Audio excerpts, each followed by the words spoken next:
Sydney के बॉन्डी बीच पर रविवार को एक दिल दहला देने वाली घटना हुई। समुद्र तट पर बड़ी संख्या में यहूदी समुदाय के लोग अपना त्योहार हनुक्का मनाने के लिए इकट्ठा हुए थे। वे जश्न में डूबे हुए थे, लेकिन तभी दो बंदूकधारी बीच पर आते हैं और ताबड़तोड़ गोलियां बरसाने लगते हैं।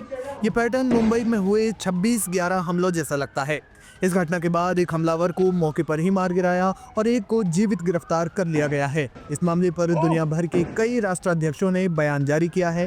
क्योंकि यह हमला यहूदियों पर किया गया तो इसराइल की ओर से बयान आना लाजमी था। इसराइल के राष्ट्रपति इसहाक हर्जोग ने एक्स पर पोस्ट करते हुए कहा, सिडनी में हमारी यहूदी बहनों और भाइयों के लिए हमारा दिल दुख से भरा है, जिन पर घटिया आतंकवादियों ने हमला किया। जब वे हनुक्का की पहली मोमबत्ती जलाने जा रहे थे, उन्होंने कहा कि मैं पीड़ित परिवारों के प्रति अपनी संवेदनाएं व्यक्त करता हूं और घायलों के लिए प्रार्थना करता हूं। इस्राएली राष्ट्रपति ने कहा कि हमने बार बार ऑस्ट्रेलियाई सरकार से कार्रवाई करने और यहूदी विरोधी भावना की उस बड़ी लहर से लड़ने का आग्रह किया है जो ऑस्ट्रेलियाई समाज को परेशान कर रही है। ऑस्ट्रेलिया के प्रधानमंत्री एंथनी एल्बनीज ने कहा, बॉन्डी के हालात बेहद भयावह और दिल दहला देने वाले हैं। मेरी संवेदनाएं प्रभावित सभी लोगों के साथ हैं। उन्होंने स्थानीय लोगों से अपील की कि वे न्यू साउथ वेल्स पुलिस से मिली सूचनाओं का पालन करें।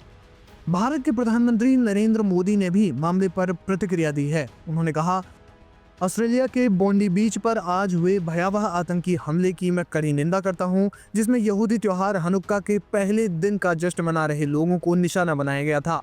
भारत की ओर से मैं उन परिवारों के प्रति गहरी संवेदना व्यक्त करता हूं जिन्होंने अपने प्रियजनों को खो दिया है। दुख की इस घड़ी में हम ऑस्ट्रेलिया के लोगों के साथ एकजुटता से खड़े हैं। पीएम मोदी ने कहा कि भारत आतंकवाद के प्रति बिल्कुल भी सहनशीलता नहीं रखता और आतंकवाद के सभी रूपों और अभिव्यक्तियों के खिलाफ लड़ाई का समर्थन करता है। इसी हमले पर फ्रांस के राष्ट्रपति इमैनुअल मैक्रोन ने भी दुख जताया। उन्होंने कहा, फ्रांस पीड़ितों, घायलों और उनके प्रियजनों के प्रति अपनी संवेदना व्यक्त करता है। हम ऑस्ट्रेलियाई जनता के दर्द में उनके साथ हैं और यहूदी विरोधी घृणा के खिलाफ निरंतर संघर्ष करते रहेंगे, जो हम सभी को दुख पहुंचाती है, चाहे वो कहीं भी हो। अमेरिका के विदेश सचिव मार्को रूबियो ने भी इस हमले की कड़ी निंदा की है। उन्होंने कहा कि संयुक्त राज्य अमेरिका ऑस्ट्रेलिया में यहूदी उत्सव को निशाना बनाकर किए गए आतंकवादी हमले की कड़ी निंदा करता है। यहूदी विरोधी भावना का इस दुनिया में कोई स्थान नहीं है। हमारी प्रार्थनाएं इस भयावह हमले के पीड़ितों, यहूदी समुदाय और ऑस्ट्रेलिया के लोगों के साथ है।